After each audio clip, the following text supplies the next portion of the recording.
these functions can be performed by the environment without any interruption. Without any interruption, the environment can provide these functions only and only if the demand on these functions is within the carrying capacity. Very, very important term, carrying capacity. कह रहे environment ये सारे function अच्छे से perform कर सकती है बिना किसी इंटरप्शन के, बिना किसी दिक्कत के, provided we are operating within the carrying capacity of the environment, provided the demand of these functions is within the carrying capacity of the environment. कह रहा मतलब क्या है carrying capacity का? कह रहा implies two things. Number one, resource extraction should remain below the rate of resource regeneration. कह रहा मेरे को resources regenerate करने हैं, पेड़ काट दिया दोबारा उग जाएगा, कोई दिक्कत नहीं है, टाइम चाहिए. फिशिंग कर रहे हो कोई बात नहीं, और फिशेस आ जाएंगी. तो रीजनरेशन होगी, बट रीजनरेशन की एक स्पीड होती है. तो if the pace of consumption is less than the rate of regeneration, तो बहुत खुशी की बात है. The resource extraction should be less, the pace of resource extraction should be less than the rate of regeneration. मतलब आपके टंकी में पानी आता है, आपकी टंकी में रोज पानी आता है, बट जितना आता है उससे कम लोगे तो हमेशा भरा रहेगा. बट अगर पूरा एक्सट्रैक्ट कर गए और अब अगला पानी तो कल आएगा, तो बीच में टंकी खाली हो जाएगी, आपकी पाइपलाइन खराब हो सकती है, डैमेज हो सकती है. विदाउट वाटर अगर कुछ चीजें फंक्शन करेंगी, गीजर वीजर सब खराब हो जाएगा. कह रहा क्यों खराब हुआ? क्योंकि पानी खत्म हो गया. कह रहा पानी कैसे खत्म हुआ? क्योंकि the rate of extraction was more than the rate of regeneration. उस पेस पे वापस पानी भरा नहीं गया जिस पेस पे पानी आपने एक्सट्रैक्ट कर लिया, तो वो खाली हो गई कुछ देर के लिए, उतना ही काफी था वो डैमेज करने के लिए. तो extraction should be at a lower pace than the rate of regeneration. But selfish people, human beings, normally all of us, they are selfish. कि हम तो ले लें, आगे वाला अपने आप देख लेंगे. तो बस उसी वजह से एनवायरनमेंट डिग्रेड होती जा रही है. तो resource extraction should remain below the rate of resource regeneration. Generation of waste should remain within the absorption capacity of the environment. मतलब सोचो कैसी कैसी बातें करते हैं कुछ लोग तो, कि 2050 के बाद ये खत्म हो जाएगा. कह फिर तो ठीक है, 27 साल तो है ना, उतने काफी है. आगे वाली टेंशन अपनी खुद लेंगे, ठीक है ना. जो 40-50 पे हैं उनके लिए तो बाकी 27 काफी है. लेकिन जो बेचारे 20 पे हैं उनके लिए नहीं है, ठीक है ना. पॉइंट समझो कि मतलब कुछ चीजें दिख रही हैं कि खत्म हो रही हैं, तो the only option is reduce the consumption for the time being, at least reduce the consumption. तो अपने आप रीजनरेशन, अपने आप क्या मतलब steps will be taken, but at least scope तो दो रीजनरेशन का, तभी हो पाएगी. बट जिस स्पीड पे हमारी पॉपुलेशन बढ़ रही है, कोई ड्रास्टिक मेजर्स नहीं, मतलब फोर्सफुली होगा. अब जैसे पॉल्यूशन बढ़ता गया, बंद कर दिया, लॉ आ गया कि गाड़ी नहीं जा सकती पुरानी, तो ही तो रिस्ट्रिक्शन हुई ना कार्स की. वरना मत चलाओ प्लीज, पब्लिक ट्रांसपोर्ट यूज कर लो प्लीज प्लीज प्लीज. प्लीज क्या होता है? अच्छा ओके, अगली बार पक्का. Generation of waste should remain within the absorption capacity of the environment. If these two conditions are not fulfilled, then an environment fails to perform its vital function of life sustenance. नहीं perform कर पाएगा वो, and it leads to the situation of environmental crisis. So environmental crisis occur, interrelated हो गया. Correct? The environment can perform its functions only if it is allowed to operate within its operating capacity, carrying capacity. तो carrying capacity का मतलब क्या होता है? The resource of extraction, the rate of extraction, resource extraction should be less than the rate of resource regeneration. और दूसरा, generation of waste should remain within the absorption capacity. एक तो rate of extraction should be less than the rate of regeneration, और generation of waste should be within the absorption capacity. अब जैसे normally किसी की शादी होती है, पटाखे फूटते हैं, तो अगले दिन कोई एहसास होता है? कि पटाखे फूटे थे रात क्योंकि the waste was absorbed by the environment. It was well within the carrying capacity. But Diwali के अगले दिन तो पता चलता है एयर में पॉल्यूशन डिफरेंट होता ही होता है, क्योंकि that time the generation of waste, the air pollution was beyond the carrying capacity, the absorption capacity of the environment. तो it takes time. धीरे धीरे वो भी absorb करेगा, but एक रात में नहीं हो पाएगा, टाइम लगेगा धीरे धीरे. तो the generation of waste should remain within the absorption capacity of the environment. If these two conditions are not fulfilled, then environment fails to perform and we will face a situation of environmental crisis. So what is environmental crisis? It occurs when the resource extraction is above the rate of regeneration of the resources. मतलब when you're operating beyond the carrying capacity. तो यहाँ पे था ना, we have to operate within the carrying capacity to make sure that the environment is able to perform its functions. So environmental crises occur when we are operating beyond the carrying capacity. मतलब ये सब criteria fulfil नहीं कर पा रहे, तो criteria समझ आएंगे तो एनवायरमेंटल क्राइसिस का मीनिंग लिख पाओगे अपने आप ही. तो एनवायरमेंटल क्राइसिस कब होते हैं? When the resource extraction is above the rate of regeneration of resources. And second भी fulfill नहीं हो पा रहा, waste generated are not within the absorption capacity or assimilating capacity of the environment. Environmental crises lead to global warming, climate change, ozone depletion, etc. तो reasons, अब ये बहुत बार यूज होगा, carrying capacity, operating beyond the carrying capacity, operating within the carrying capacity. तो please ये दो चीजों का ध्यान रखेंगे. The rate of resource extraction should be below the rate of regeneration. दूसरा, the waste generated should be well within the absorption capacity of the environment. So what are the reasons for environmental crisis? Operating beyond the carrying capacity in general, detail करेंगे, important है. The rising population, क्यों हो रहा है ऐसा कि waste generated is beyond the absorption capacity? The rate of extraction, वो तो क्या, अगर ये होगा वो क्यों हो रहा है जब हमें पता है, तो क्यों हो रहा है? कह रहे भैया पॉपुलेशन इतनी है, डिमांड इतनी है, कंजम्पशन इतनी है कि कैरिंग कैपेसिटी के अंडर ऑपरेट करना मुश्किल लग रहा है. What are the reasons for environmental crisis? The rising population of developing countries and the affluent consumption. खर्चे भी फालतू बहुत ज्यादा होते जा रहे हैं. And production standards has put huge stress on the environment. Many resources have become extinct and the waste generated are beyond the absorption capacity of the environment. Absorptive capacity of the environment means the ability of the environment to absorb the waste generated, to absorb degradation without causing environmental damage. Absorption capacity hoti hai when the environment is able to assimilate waste without damaging the environment. कह रहा कोई नुकसान नहीं हुआ, ये तो हमने assimilate कर लिया, इतना absorb कर लिया without any damage to the environment. तो इसका मतलब within the absorptive capacity of the environment operate कर रहे थे. But environmental crisis होते ही कब है? When we are operating beyond the absorptive capacity of the environment. The various reasons for environmental crisis are summarized as under. Number one, the most important one, population explosion. हम जितने मर्जी wise हों, जितने मर्जी prudent हों, जितने मर्जी पढ़े लिखे हों, लेकिन अगर नंबर ऑफ पीपल ही इतने ज्यादा हैं तो बेसिक सर्वाइवल के लिए भी तो डिमांड तो हाई होगी ना. और अगर रिसोर्सेज नहीं है तो प्रॉब्लम तो होगी.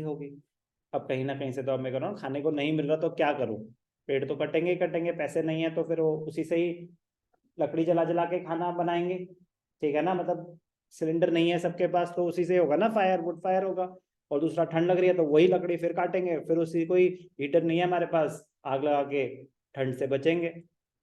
तो पॉपुलेशन, हैवी डिमांड, बहुत सारे रीजन है, एक एक करके बात करते हैं. Number one, population explosion and the advent of industrial revolution. It has increased the demand for environmental resources. but their supply is limited due to overuse and misuse. सिर्फ overuse होता तो एक बात थी, misuse भी है, misuse भी है. The intensive and extensive extraction of both renewable and non-renewable resources has exhausted some of the vital resources. Correct? बहुत ज्यादा एक्सट्रैक्शन है और काफी सारे रिसोर्सेज तो एग्जॉस्ट होते जा रहे हैं. Due to this huge amount of money is spent on technology and research to explore new resources for innovation. कि भैया कुछ नया ऑप्शन लाओ, ये वाला तो खत्म. Extinction of many resources and continuous rise in population. Extinction of many resources and continuous rise in population has also resulted in environmental crisis. Due to affluent consumption and production standards of the developed world, the waste generated are beyond the absorptive capacity of the environment. The development process has polluted the atmosphere and waters, and there is decline in air and water quality. The development process कि भैया आपको industrial revolution चाहिए था ना, हम ज्यादा से ज्यादा चीजें यहाँ बना पाए. मेक इन इंडिया तो प्रोडक्शन होगी, फैक्ट्रीज बनेंगी, पॉल्यूशन तो क्रिएट होगा ही होगा. इनकम लेवल बढ़ेंगे तो कंजम्पशन लेवल्स तो बढ़ेंगे ही बढ़ेंगे. अब जिसके पास पैसा है वो तो जरूरत हो या ना हो मल्टीपल कार्स होंगी ही होंगी, मल्टीपल एक्सपेंसेस होंगे ही होंगे. तो उसे कहते हैं अफ्लुएंट कंजम्पशन. तो the development process has polluted the air quality and water quality as well. 70% of the water in India is polluted. It has resulted in increased incidence of respiratory and waterborne diseases. Respiratory तो बहुत सारे हैं, asthma के cases बढ़ते जा रहे हैं. The expenditure on health is also rising. Expenditure on health, बीमार होंगे तो खर्चा ज्यादा होगा. Health expenditure. The global environmental issues such as global warming and ozone depletion also contribute to increased financial commitments of the government. Why? अगर मतलब every government has to allocate some fund for environment protection. For environment protection mandatory है सबके लिए कि आपको कुछ allocate करना पड़ेगा कि एनवायरमेंट प्रोटेक्शन के लिए क्या करना है. जैसे फॉर एग्जांपल क्या होता है, स्प्रिंकलिंग ऑफ वाटर ही ले लो. बेसिक स्प्रिंकलिंग ऑफ वाटर कि मतलब एक ट्रक आता है, चल रहा होता है, पानी फेंक रहा होता है, बस पॉल्यूशन कंट्रोल करने के लिए बहुत काम की चीज है. उसमें करोड़ों रुपए खर्च हो जाते हैं, करोड़ों रुपए. मतलब क्योंकि वो डेली का है और चलता रहेगा तो इट इन्वॉल्व, मतलब ऑब्वियसली इतने बड़े स्केल पे हर चीज में पैसा लगता है, हर चीज में पैसा लगता है. और स्मोक टार, एयर प्यूरिफायर, कुछ टार लगा रहे थे दिल्ली में, वो भी उसका भी करोड़ों का बजट था कि पॉल्यूशन रिड्यूस करने के लिए. पॉइंट की बात ये है कि जितनी एनवायरनमेंट डिग्रेड होती है, बजट एलोकेशन उतनी ज्यादा बढ़ती जाएगी कि आपको एलोकेट करना पड़ेगा कुछ. जैसे होता है कि कोई क्रिटिकल एरिया होता है, वॉर प्रोन एरियाज होते हैं कि यार यहाँ पे ना चांसेस बहुत ज्यादा हैं स्ट्राइक्स के, तो वहाँ पे ना डिफेंस का बजट ज्यादा एलोकेट करना पड़ता है कि भैया वहाँ पे आपको आर्मी पूरे टाइम खड़ी करनी पड़ेगी और बैकअप भी क्रिएट करना पड़ेगा, तो डिफेंस का बजट ज्यादा हो गया. ऐसे ही जहाँ पे एनवायरमेंटल क्राइसिस ज्यादा होते हैं, वहाँ पे एनवायरमेंट प्रोटेक्शन के लिए बजट एलोकेशन ज्यादा करनी पड़ती है. समझ आ रहा है ना? तो वो फाइनेंशियल कमिटमेंट की बात हो रही है. कह रहे जितनी ज्यादा डिप्लेशन होगी, जितनी ज्यादा प्रॉब्लम, जैसे दिल्ली का है, उनको बजट एलोकेशन बहुत हैवी करनी पड़ती है एनवायरमेंट प्रोटेक्शन के लिए. तो जहां पे जितनी सिवियर प्रॉब्लम होगी एनवायरमेंट डिग्रेडेशन को लेके, allocation billions of dollars government allocate करने पड़ते हैं, ऑप्शन नहीं है. तो फिर वो फाइनेंशियल कमिटमेंट बढ़ाता जा रहा है. Expenditure on health is rising. Global environment issues such as global warming and ozone depletion also contribute to the increased financial commitments for the government. Thus, opportunity cost of, very important, opportunity cost of negative environmental impacts are high, and environmental issues of waste generation and pollution have become critical today. What do you mean by the phrase negative environmental impacts are high? उस पर अलग से discussion है किसके? Opportunity cost of the negative environmental impact are high. Correct, development तो हो रही है बट उसके जो कॉस्ट है वो बहुत ज्यादा पे करनी पड़ रही है। ये लाइन डिस्कस करेंगे। अभी हमने क्या डिस्कस करा? रीजंस फॉर एनवायरमेंटल क्राइसिस, ये संदीप गर्ग का पार्ट है। इसी से रिलेटेड एक पार्ट दे रखा है, what are the causes of environmental degradation. Same point है, रीजंस फॉर एनवायरमेंटल क्राइसिस और causes of environmental degradation, same point है। ये पावर बूस्टर में दे रखा है।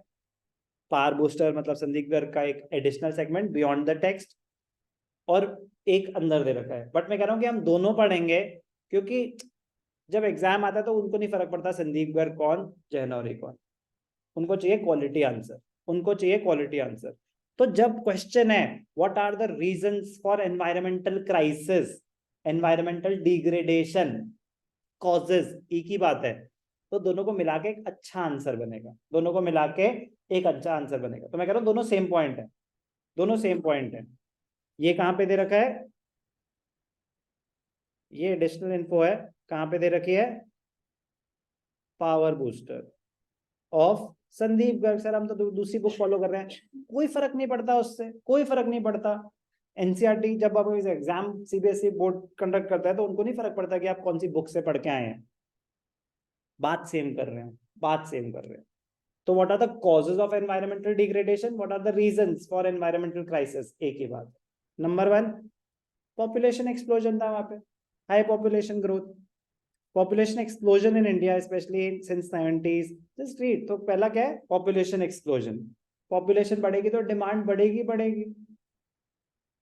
This continuous growth has contributed to severe and accelerating degradation of environment, over-exploitation of natural resources, increased strain due to increasing population, and exponential rise of waste. जितने ज़्यादा लोग होंगे, waste creation उतनी ज़्यादा होगी, demand उतनी ज़्यादा होगी। इंडस्ट्रियल पॉल्यूशन, अब ये क्या था? यहाँ पे पहला पॉइंट यही तो था, population explosion and advent of industrial revolution. Same point है, बट मैं कह रहा हूँ कि आपको आंसर लिखने में हेल्प मिल जाएगी, कंटेंट आपके पास ज्यादा होगा। इंडस्ट्रियल पॉल्यूशन क्यों? Because of advent of industrial revolution. In India, unplanned and uncontrolled growth of industries is creating huge atmospheric pollution regularly. They are also responsible for pollution of rivers, water pollution, and other water bodies due to continuous discharge of waste into them. Factories में production हो रही है, waste तो near by waters affect होंगे, discharge तो वहीं होगा, खासकर केमिकल फैक्ट्रीज के आसपास। Increasing urbanization, increase in population and industrialization have also led to unprecedented rapid growth of urbanization, people moving from rural areas to the urban areas. With aggressive growth of towns and cities, the existing infrastructure are in strain, which in turn is leading to more deforestation and exploitation of environment to make more and more new infrastructure. कह रहे अब जगह कम पड़ जा रही है रहने के लिए, तो क्या कर रहे हैं? फॉरेस्ट लैंड में हम इन्वेड करे जा रहे हैं। कितने सारे, तो हम भी खैर फॉरेस्ट लैंड पे ही कॉलोनीज बन रही हैं, उसमें रह रहे हैं, तो प्रॉब्लम तो है ही है, कहीं ना कहीं ग्रीन कवर कम होता जा रहा है। तो इंक्रीजिंग अर्बनाइजेशन, दिल्ली की पॉपुलेशन काफी कंट्रीज से ज्यादा है, सिर्फ दिल्ली की, तो दिल्ली एनसीआर में मान लो तो फिर तो काफी कंट्रीज को हम पीछे छोड़ दें।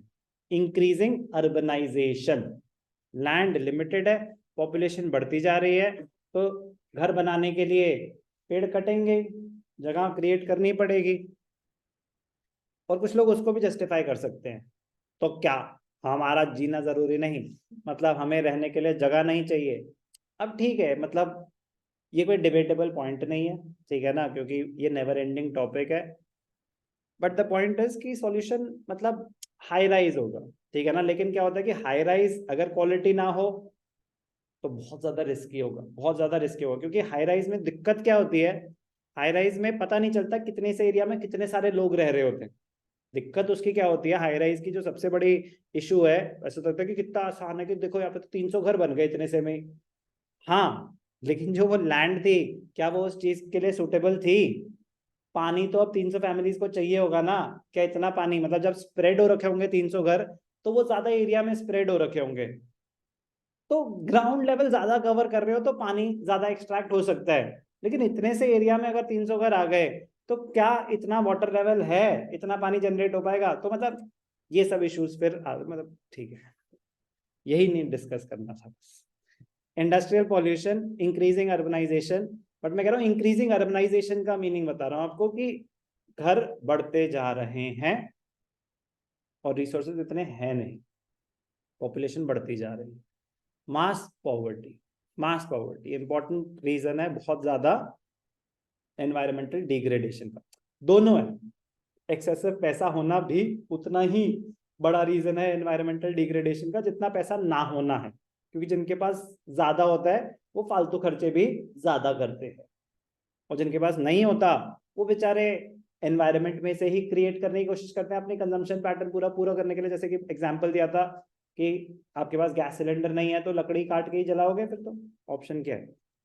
Widespread poverty is another reason for environmental degradation.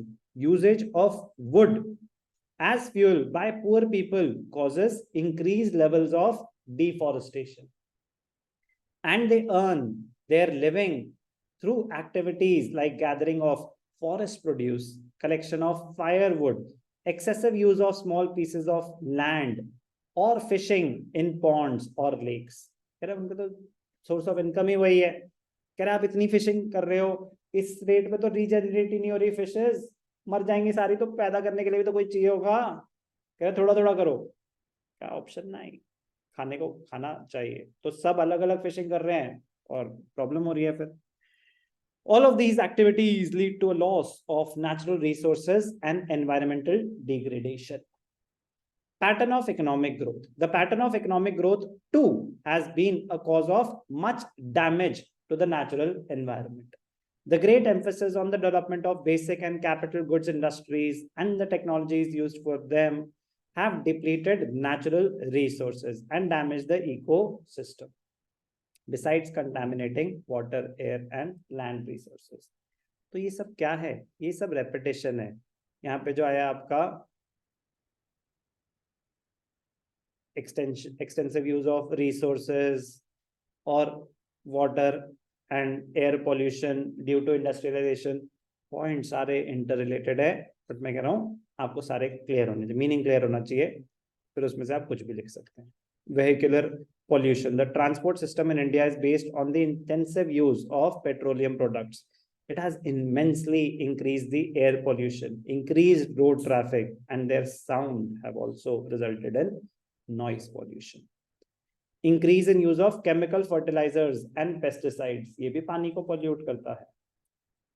Green revolution में क्या हुआ? ग्रीन रेवोल्यूशन में excessive use of chemical fertilisers हुआ, पेस्टिसाइड्स हुआ। Agriculture development due to silt, environment unfriendly farming methods, high use of chemical fertilizers and pesticides adversely affect the environment by causing soil erosion and land salivation and loss of fertility. So causes of environmental degradation to be read with reasons for environmental crisis. ठीक है ना बेटा? Inter related questions हैं, important है।